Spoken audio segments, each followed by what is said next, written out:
warahmatullahi wabarakatuh. Pemirsa LDS TV dimanapun Anda berada, selamat berjumpa kembali dalam program Indahnya Islam bersama saya, Nasti Lauri.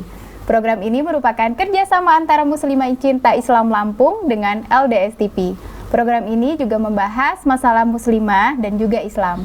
Baik pemirsa, pada kesempatan kali ini kita akan membincangkan tema yang sangat menarik sekali, yaitu tentang sejarah masuknya Islam di Lampung.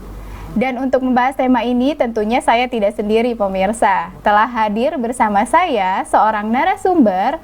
Beliau juga merupakan praktisi pendidikan dan pemerhati muslimah dan generasi, yaitu Ustazah Ummu Afnan. Langsung saja kita sapa ya pemirsa. Assalamualaikum Ustazah. Waalaikumsalam warahmatullahi wabarakatuh, Mbak Nasti. Bagaimana Ustazah puasanya hari ini? Alhamdulillah, harus semangat dan tetap semangat. Ya, tetap semangat. Iya, betul sekali. Baik Ustazah, tema kita kali ini sangat menarik sekali nih Ustazah, dan bikin saya penasaran ya Ustazah ya, yaitu sejarah Islam datang ke Lampung atau proses masuknya Islam di Lampung. Ternyata Islam itu tidak datang tiba-tiba. Betul sekali ya. Ada prosesnya ya. Mungkin bisa dijelaskan Ustazah, bagaimana sih proses sejarah masuknya Islam di Lampung itu? Ya, terima kasih Mbak Nasti. Assalamualaikum warahmatullahi wabarakatuh, pemirsa LDS dimanapun Anda berada. Kita akan mengupas tuntas tentang sejarah masuknya Islam di Lampung. Bismillahirrahmanirrahim. Alhamdulillahirrabbilalamin. Huwaladzi arsala rasulahu bilhuda wa dinil haqq liyudhhirahu 'ala dini kullih wa kafa billahi syahida. Asyhadu an la ilaha illallah wa asyhadu anna Muhammadan abduhu wa rasuluh. Rabbi shrah li sadri wa yassir li amri wahlul 'uqdatam min lisani wa yafqahu qawli amma ba'du. Pemirsa LDS yang dirahmati Allah, bicara tentang sejarah masuknya Islam di Lampung, ini berarti kita akan belajar proses ya Mbak Nasti. Proses bagaimana Islam bisa sampai kepada kita saat ini. Jadi kita tahu dari kakek, dari nenek, ternyata enggak, supaya ada runutan yang harus mungkin kita gali, bagaimana bisa sampai ke Lampung itu prosesnya seperti apa gitu. Baik pemirsa LDS yang dirahmati Allah, Islam masuk di Lampung itu sekitar abad ke-15, 1500 Masehi. Ya, 1500 Masehi, dan saat itu Islam masuk melalui 3 pintu. Ada pintu utara, jadi pemirsa di rumah itu ya, gambarkan bahwa letak provinsi Lampung itu ada di mana, agar kita itu terbuai nanti, oh begini jalurnya gitu ya. Membayangkan letak provinsi Lampung di Pulau Sumatera. Jalur yang pertama untuk masuknya Islam itu adalah jalur utara, yaitu lewat Palembang. Lewat Palembang yang kemudian masuk ke Komering dan akhirnya sampailah kepada kita gitu. Itu jalur utara. Kemudian jalur yang selanjutnya yaitu ada jalur sebelah barat, yaitu melalui Minangkabau, Pagaruyung, Sumatera Barat gitu ya. Kemudian ada di situ lewat Lampung Barat, Belalau. Ya, daerah Belalau baru sampai kepada kita gitu ya. Kemudian jalur yang selanjutnya, jalur yang ketiga yaitu melalui jalur selatan, di bawah laut ya, itu melalui Banten. Yang di situ Banten, kemudian jalur menyeberang ke Lampungnya itu lewat Pugung ya, lewat Pugung di Lampung Timur. Nah, itu banyak pintunya itu ada 3 ya Ustazah ya, Masya Allah. Dan ketika kita bicara tentang masuknya Islam melalui 3 pintu ini ada proses yang berbeda gitu, dengan cara yang berbeda gitu, yang tentunya itu ada strategi masing-masing gitu. Nah ini yang membuat saya juga jadi terbuai, wah Masya Allah gitu ya kan, ternyata proses perjalanannya sangat panjang dan berliku-liku bagaimana sampai Islam itu bisa masuk ke kita. Baik, mungkin langsung saja ya Mbak Nasti, kita kupas satu persatu dari berbagai pintu ya. Penasaran ya, gimana sih gitu kayaknya. Baik, kita kupas ya pemirsa LDS yang dirahmati Allah. Kita kupas dari pintu jalur utama, yaitu jalur utara ya. Jalur utara itu Islam datang melalui Palembang, kemudian metode dakwahnya itu sifatnya adalah pemikiran yang kemudian saat itu kita tahu ya bahwa di Palembang ada kerajaan namanya Kerajaan Sriwijaya ya. Nah, ternyata Kerajaan Sriwijaya itu adalah kerajaan yang berada di bawah Majapahit. Dia menjadi bagian dari wilayah Majapahit. Kemudian pada tahun 1375 itu Sriwijaya itu dikuasai, dan kemudian ada kalanya Sriwijaya itu mengalami bukan Sriwijaya tapi Majapahit itu mengalami proses, kemudian kalau kata keadaannya itu kurang stabil gitu ya kan, sehingganya terabailah kerajaan Sriwijaya sempat dikuasai oleh pedagang dari Tiongkok gitu. Baru kemudian setelah Majapahit itu sadar bahwa itu dikuasai, Sriwijaya itu dikuasai oleh Tiongkok, kemudian diambil alih dengan cara mengirim Adipati Arya gitu untuk merebut kembali Sriwijaya masuk ke pangkuan Majapahit gitu. Kemudian setelah pengutusan Arya Damar gitu, kemudian dibantu oleh pangeran dari Pagaruyung, yaitu Pangeran Damang Lebar Daun gitu ya kan, akhirnya kemudian berhasil Sriwijaya diambil kembali oleh Majapahit.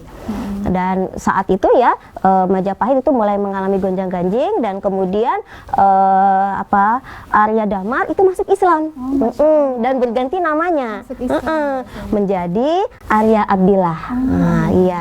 Nah disitulah cikal bakal kemudian Arya Abdillah itu mendirikan pemerintahan di Palembang gitu. Kemudian hingga pada tahun 1659 gitu ya, berdirilah secara resmi kemudian menjadi kerajaan yang bercorak Islam. Gitu ya. Jadi kemudian dengan nama Kesultanan Palembang Darussalam. Yang tadinya merupakan sejarah kerajaan Majapahit, iya. Sriwijaya ya? Sriwijaya Majapahit yang kita tahu saat itu pasti Hindu-Buddha ya. Kemudian Islam, menjadi bercorak Islam. Nah, sampailah kemudian ketika mulailah dakwah terus berjalan, berinteraksi, kemudian di Palembang menjadi kesultanan yang beragama Islam. Kemudian kalau sudah sampai ke Palembang kan menjadi dekat ya, menjadi dekat ke wilayah kita, ke Lampung. Dengan apa? Dengan proses pemikiran itu tadi sampai kepada kita, interaksi ya secara alami, disampaikan dari mulut ke mulut. Ada agama Islam yang baru yang kemudian saat itu Hindu-Buddha ya, tentunya Majapahit. Akhirnya diterimalah oleh masyarakat. Itu melalui jalur utara gitu. Dakwahnya secara pemikiran gitu, Mbak Nasti. Masya Allah.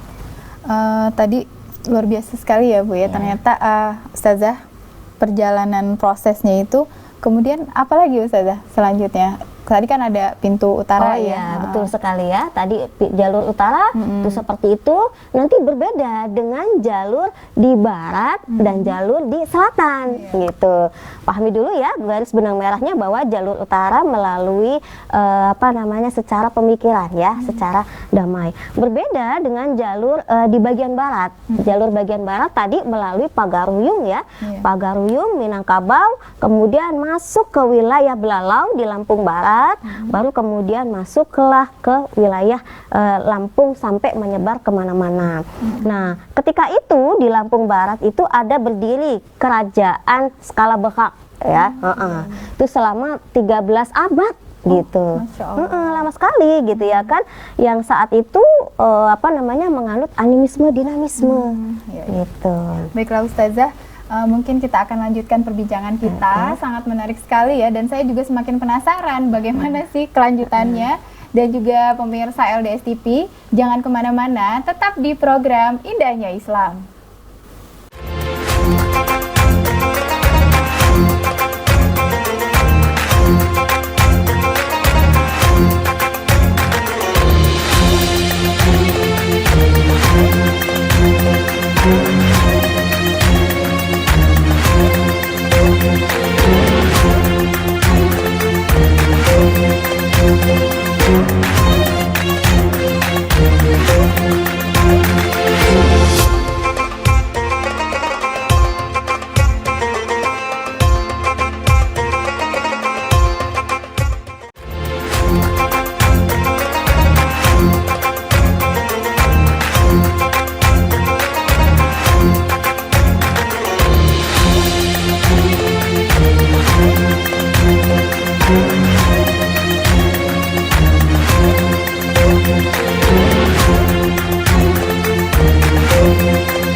Masih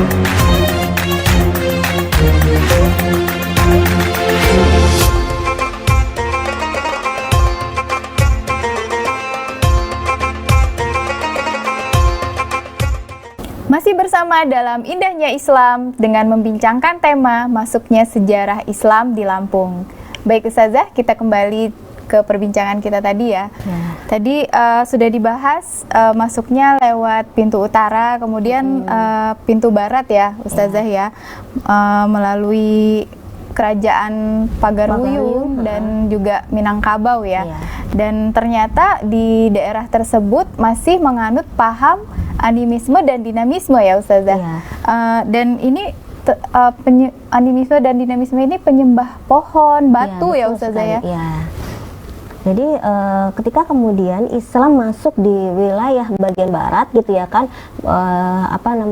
di situ masuk melalui Belalau ya. Daerah Belalau itu ada di Lampung Barat ya, di situ wilayah Lampung Barat. Yang kemudian di situ ada kerajaan, ada kerajaan di situ yang berdiri sudah 13 abad. Masya Allah. Jadi udah lama sekali ya. Tapi ternyata kebiasaan masyarakat di sana itu masih menganut animisme dinamisme. Skala Beka tadi itu ada sebuah pohon yang namanya pohon itu adalah pohon belasa. Nah, pohon ini punya 2 cabang gitu ya, sama-sama menghasilkan getah. Yang pertama, cabang pertama itu ada nangka, kemudian yang kedua itu adalah sebukau. Nah, ketika kemudian seseorang itu kena getah dari pohon sebukau, ini obatnya adalah dari getah nangka. Oh gitu ya Ustazah ya. Jadi cabangnya itu yang satu menyebabkan luka, yang satu penyembuhnya. Ya, betul sekali. Maka ini dianggap jadi disembah-sembah. Iya, betul, disembah-sembah. Padahal kalau dalam Islam itu tidak boleh gitu ya kan. Benar sekali. Maka kemudian berangkat dari kesirikan yang merajalela di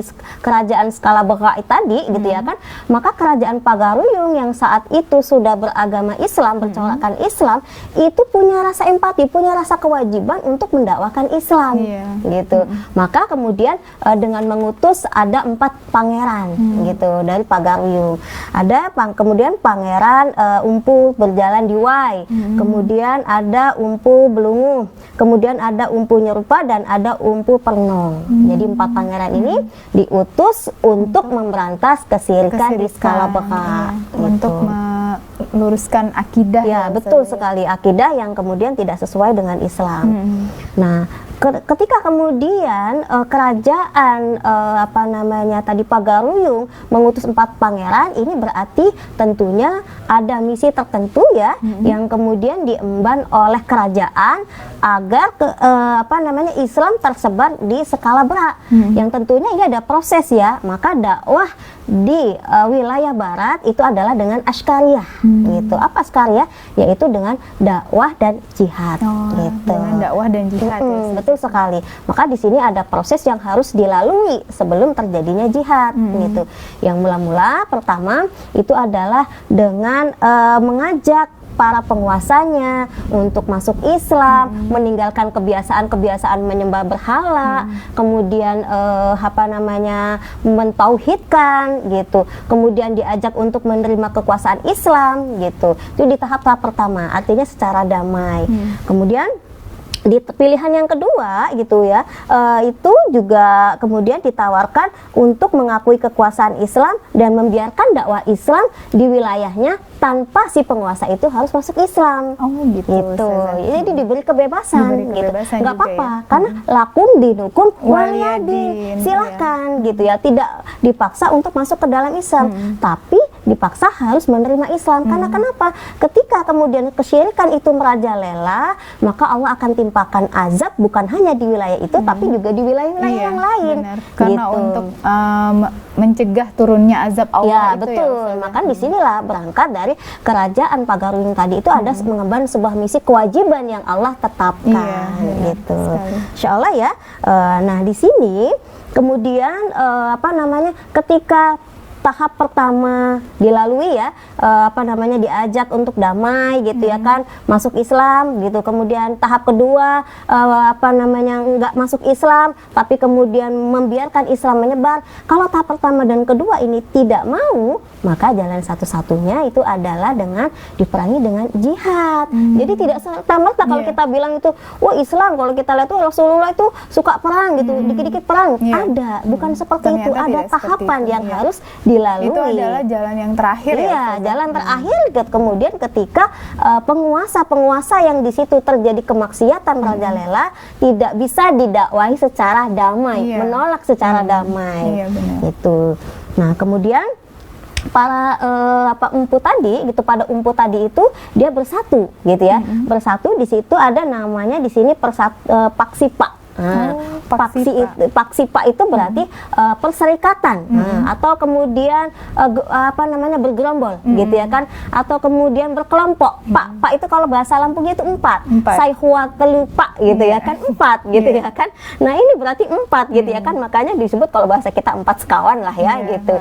Empat sekawan yang kemudian diutus untuk memberantas ya tadi, memberantas kesyirikan di skala berat tadi, dan kemudian terjadilah peperangan gitu di kerajaan skala Baka yang akhirnya kemudian dimenangkan oleh empat empu tadi.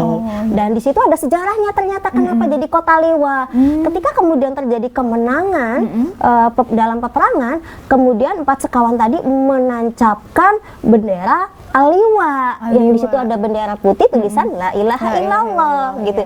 Yang ternyata setelah kita telisik gitu ya kan, itu juga yang kemudian dilakukan oleh Rasulullah ketika perang. Jadi itiba ya, ketika perang menancapkan bendera La ilaha illallah. Masya Allah. Gitu.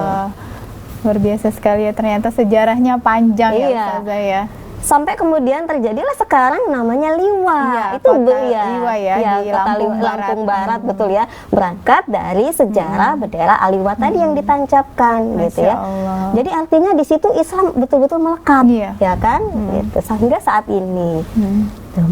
Kemudian jalur yang ketiga yaitu jalur selatan. Jalur selatan. Kalau kita membayangkan letak provinsi Lampung berarti di bawah ya kita nyebrang laut. Nah, nyebrang laut di situ berarti ada Pulau Jawa ya. Nah, sementara di Pulau Jawa itu pertama ada di situ namanya Kesultanan Demak. Itu adalah kerajaan pertama yang beragama Islam di Jawa.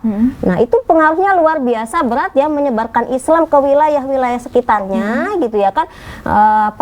Sampai pada akhir tertentu kerajaan Demak ini luntur gitu ya, nggak mampu lagi mendakwahkan gitu, berat karena beratnya tantangan gitu ya kan, itu tadi kesyirikan, kemudian kebiasaan-kebiasaan masyarakat yang masih melanggar Islam gitu. Nah akhirnya lunturlah sampai kemudian titik tertentu Sunan Gunung Jati.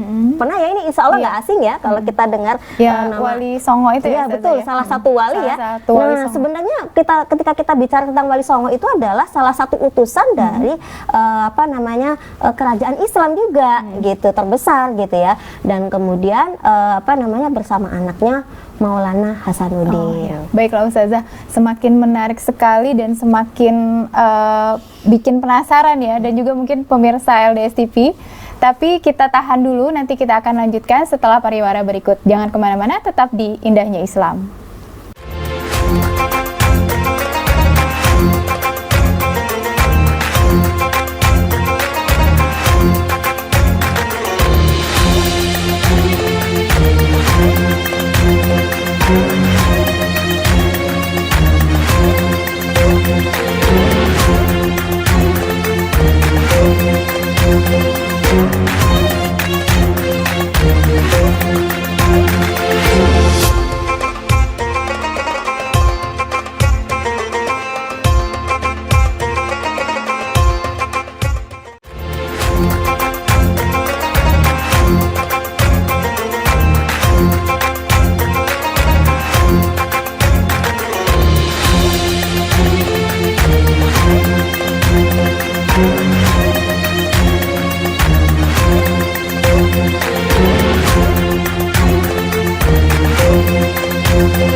Pemirsa, masih bersama dalam Indahnya Islam dengan membincangkan sejarah masuknya Islam di Lampung. Baik Ustazah, kita lanjutkan lagi perbincangan kita ya. Tadi sampai Sunan Gunung Jati dengan putranya Maulana Hasanuddin mendirikan kerajaan Banten. Setelah itu apa lagi Ustazah? Ya, tadi itu yang memudahnya kerajaan Demak membuat Sunan Gunung Jati, dan kemudian putranya Maulana Hasanuddin itu berinisiatif untuk mendirikan kerajaan Banten di situ ya, Kesultanan Banten, yang di situ misinya juga sama tentunya, menyebarkan Islam gitu. Hanya saja nanti caranya akan berbeda ya. Maka kemudian setelah berdiri Kesultanan Banten, kemudian Sunan Gunung Jati atau dengan nama lain itu adalah Syarif Hidayatullah, itu tidak mau menjadi kesultanan, tidak mau menjadi sultan gitu. Ya, Justru beliau menobatkan putranya gitu, Maulana Hasanuddin, yang dinobatkan sebagai sultan. Dan kemudian Sunan Gunung Jati memilih untuk berdakwah ya secara sosial saja. Maka kemudian Sunan Gunung Jati itu menikahi Putri Sinar Alam, yang kebetulan itu adalah anak dari Ratu Pugung. Nah, berarti salah satu anak dari raja ya, kerajaan di Pugung gitu. Nah, dari sinilah berarti kita bisa memahami ada kemudian penyebaran Islam melalui pernikahan. Gitu. Dan itu kan kalau kemudian dari pernikahan menghasilkan keturunan dan sebagainya, akhirnya Islam tersebar kemana-mana gitu. Masya Allah. Ya. Dan kemudian tadi itu Islam sampai kepada kita ya dengan pernikahan, dan kemudian sayangnya nih gitu ya kan, kesultanan tadi itu ternyata pudar dengan ditangkapnya Raden Intan II gitu di masa Belanda gitu. Artinya di sini bahwa kita memandang bahwa di sini Kesultanan Banten itu sudah ada dan menyebar sampai kemudian tadi pernikahan ya kan, berarti sudah ada corak kerajaan Islam di Lampung gitu. Hanya saja itu pada masa kolonialisme Belanda, kemudian Raden Intan II ditangkap dan akhirnya dibunuh. Maka memudarlah kemudian kesultanan yang bercorak Islam gitu. Oke. Kemudian setelah itu ada kelanjutannya nggak Ustaz? Nah, ini ya kita bisa menggambarkannya bahwa ya tadi itu strategi politik untuk bisa dakwahnya sampai kepada kita yang di Lampung itu kita lihat ya, dari jalur utara, dari jalur selatan, dari jalur barat itu berbeda-beda prosesnya. Ya kan, kalau kita amati ya, kalau dari jalur utara itu dengan pemikiran, mendakwahkan, menyampaikan, kemudian dari jalur barat dengan askariyah, kemudian dari jalur selatan dengan pernikahan. Masya Allah. Gitu, Masya Allah ya. Berbeda-beda metode dan sampai akhirnya kita bisa meyakini Islam, memeluk Islam gitu ya. Masya Allah, luar biasa sekali ya Ustazah. Kalau belajar sejarah itu sungguh membuat kita itu jadi ternyata gitu ya kan, Islam itu nggak ujuk-ujuk datang gitu ya kan, sampai kepada kita dari emak, dari bapak, ternyata ada proses perjalanan yang panjang ya kan, dengan berbagai model itu tadi. Mendakwahkan Islam tentunya itu tidak mudah ya, pasti itu ketika menyampaikan Islam, mendakwakan Islam pasti muncul pertentangan gitu. Maka ini menjadi sebuah tantangan tersendiri gitu ya bagi kita gitu kan, dan bagi kaum muslim semuanya itu menyampaikan Islam itu memang tidak mudah gitu, pasti akan muncul pertentangan dan sebagainya. Tapi ini adalah sebuah proses, ketika kemudian proses itu dilalui dan Allah mudahkan, insya Allah akan mudah dan kemudian orang menerima Islam. Gitu. Baik saja, luar biasa sekali. Ternyata sejarah masuknya Islam itu banyak sekali lika-likunya, kemudian juga metode-metodenya juga berbeda, dari setiap pintu juga berbeda ya Ustazah ya. Tapi yang jadi poinnya adalah dakwah ya Ustazah ya. Dengan berdakwah, dakwah pemikiran, kemudian sebenarnya pernikahan pun juga bisa salah satu wasilah wasilah ya Ustazah. Wasilah berdakwah gitu ya. Dakwah akhirnya jadi ditambah lagi ke tadi yang terakhir pintu selatan ya Ustazah ya. Sekali. Akhirnya jadi punya keturunan ya, Iya, keturunan sampai akhirnya kita bisa meyakini Islam sampai saat ini. Iya. Satu hal yang menarik buat kita garis benang merah ya, itu menjadi catatan buat kita bagi para proses Islam itu adalah kota liwa. Kota liwa Iya, itu betul sekali. Benar, menarik Betul. sekali tadi. Itu menjadi sebuah kenang-kenangan bagaimana proses perjuangan itu melalui ada ya dengan ditancapkan bukti bahwa Islam itu berkuasa di sebuah wilayah itu. Iya, baik Ustazah, sungguh menarik sekali perbincangan kita dan tentang sejarah Islam ini masuk di Lampung.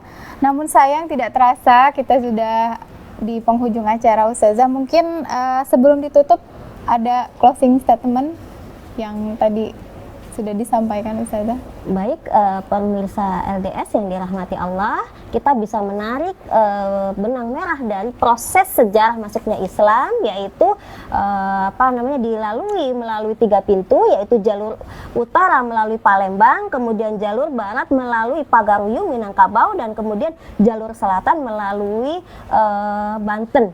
Yang semua proses itu terjadi intinya adalah satu, menyampaikan Islam, mendakwahkan Islam. Maka kemudian tugas bagi kita berarti di sini harus ada dakwah untuk bisa sampai kepada Islam secara benar, kemudian mempelajari Islam hingga tercipta di situ ada ketakwaan individu dan ketakwaan masyarakat. Iya, baik. Mungkin itu saja Mbak Nasti, closing dari saya. Oke, jazakillah khair Ustazah telah menyampaikan dialognya atau tentang sejarah Islam ini. Mudah-mudahan apa yang disampaikan bisa bermanfaat bagi kita semua. Baik pemirsa LDS TV dimanapun Anda berada, demikianlah perbincangan saya bersama Ustazah Ummu Afnan dalam bincang dalam indahnya Islam kali ini. Semoga apa yang disampaikan bermanfaat dan dapat menambah pengetahuan kita tentang sejarah masuknya Islam di Lampung. Saya Nasti Lauri yang bertugas beserta kru mohon maaf apabila ada salah kata maupun sikap. Anda tetap dapat menyaksikan program Indahnya Islam di jam dan channel yang sama tentunya di LDS TV kesayangan kita semua. Baik, muslimah solihah, muslimah cerdas, muslimah cinta Islam. Wassalamualaikum warahmatullahi wabarakatuh.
Thank you.